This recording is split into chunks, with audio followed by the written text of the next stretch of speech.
Hello, in this tutorial I'll show you how you can start using your SanitAI rules to prevent PII data from going to OpenAI servers.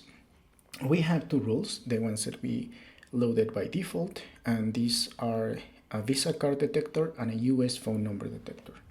Now, let's show how the code looks like. This is the same code that you would use. It's using the OpenAI API via the Python package. And the only change that we have to make is we have to pass the base URL. That's because this is where the proxy is running. And what will happen is we will send the request to the proxy, and then the proxy will remove the PII data and then send it to OpenAI. And this is a pretty simple script. The only thing that I'm doing is I am sending a message saying, hello, my credit card number is this number, call me at this number.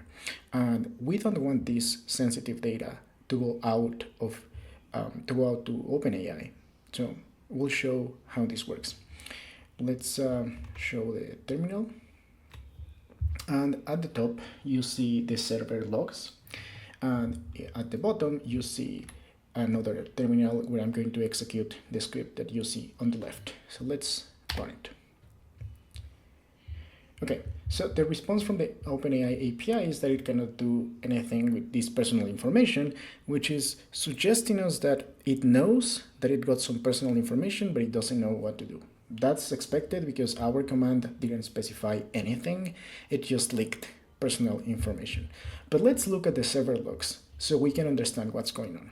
So we are printing what goes to the proxy, and the proxy is receiving both the credit card and the phone number.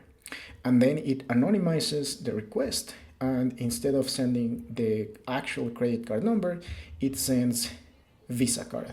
And instead of sending the actual number, it sends US number. And this is what's sent to OpenAI, as opposed to the actual data. And then we have all the other data that the API returns. And that's it. As you can see, there were no major changes in the code besides a new argument, and we can keep using the OpenAI API as usual, and everything is managed from our dashboard. We can add new rules, we can modify the rules, and those rules will affect how the proxy works.